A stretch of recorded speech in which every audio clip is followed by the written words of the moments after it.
It's me. It's Friday.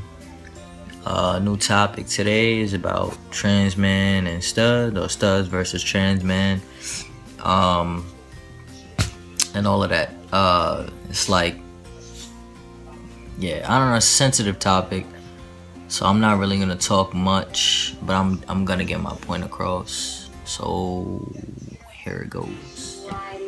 So transmen versus studs. I don't know.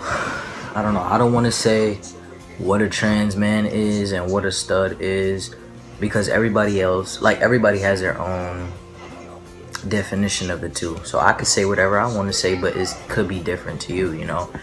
To me, like, I can say I've been in both positions. I don't want to say I consider myself a stud, but I was the aggressor in the relationship, the more dominant female in the relationship.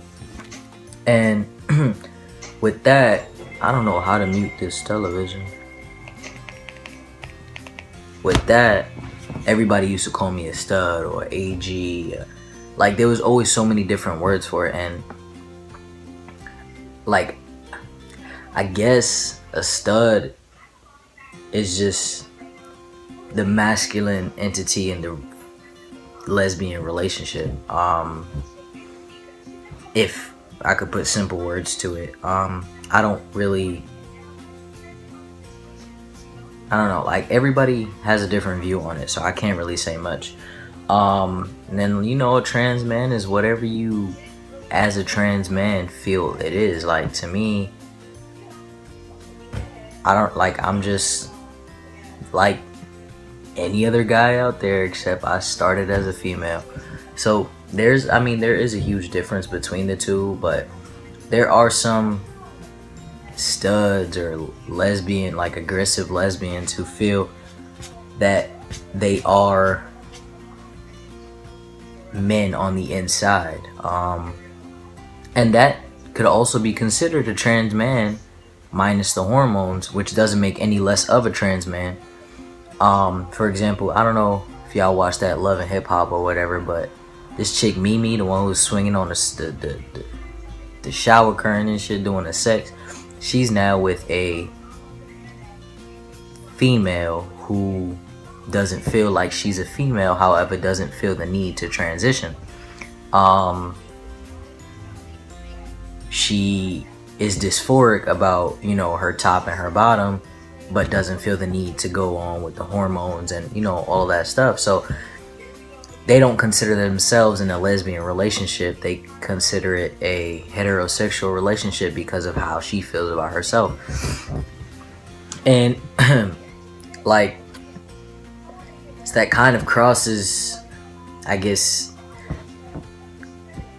I don't know the lines between, you know, trans man and stud. Everybody has their own different opinion on it. It's really hard to like figure out, and like, not all studs want to be men. Not all studs, you know, are, I guess, have the, I don't know, the idea to transition. Like, not at all. Like, it's not always like that, you know.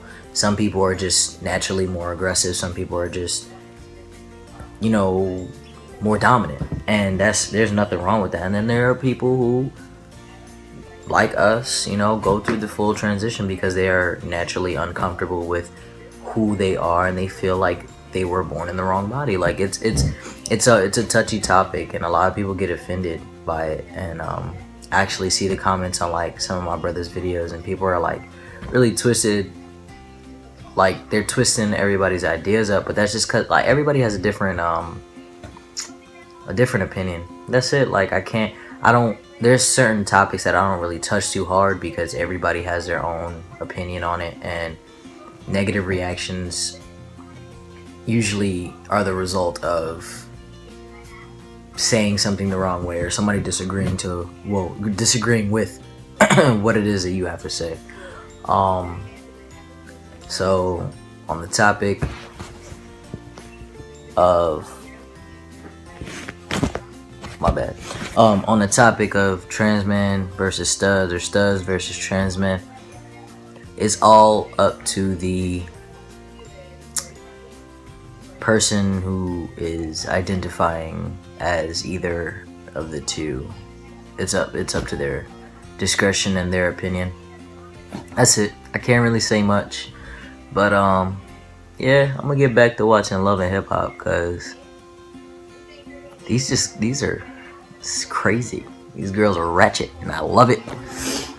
So I'll see y'all. Oh, and as far as the I guess the negativity drawn between the two topics, I've never experienced it, to be totally honest. So I don't really know what lies beneath the trans man and stud thing. But I have seen a couple of places people like studs making negative comments towards trans men, and trans men are some, like, I'm not saying because I am one, I'm not generalizing, but I've seen a couple of trans men who are like really go hard and talk a lot of shit about studs, and it's really unfortunate because we all came from the same place, you know what I'm saying? Like, there's no need to be so rude. Like, there will be, you know, a trans man, like I've seen it on Facebook plenty of times, where there's one trans man, he's very arrogant and prideful, and like, I'm not one to talk shit about people, but it's really like unnecessary. And you know, some studs comment on, you know, this guy's photos, like, you know, like, not even being negative, but this guy is always throwing shade at them and, like, you know, talking shit about them, and fuck you, stupid ass stud, you dyke. I don't like that word at all. Dyke shit is not cute, but yeah, like, you dyke, you this, you that, you this, and it's just like, dog, hate to tell you, but we all kind of came from the same place. So there's like this underlying negativity and this like anger that festers between some studs and some trans guys, and I don't get it. I don't get it at all, and I think it's completely unnecessary. At the end of the day, we're all a part of the LGBTQ community, regardless of whether you believe it or not. It's lesbian, gay, bisexual, transgender, and questioning. Transgender, lesbian, hello, same group. Stud don't fall under its own category. It's a fucking lesbian, you know, like, it's unnecessary. It's totally and completely unnecessary, and it's really unfortunate. Sometimes I'm such a damn peacemaker. I just be like, I wish people could just get the fuck along, everybody could be friends, and that's it, no problems and shit. But yeah, like I said, I'll see y'all.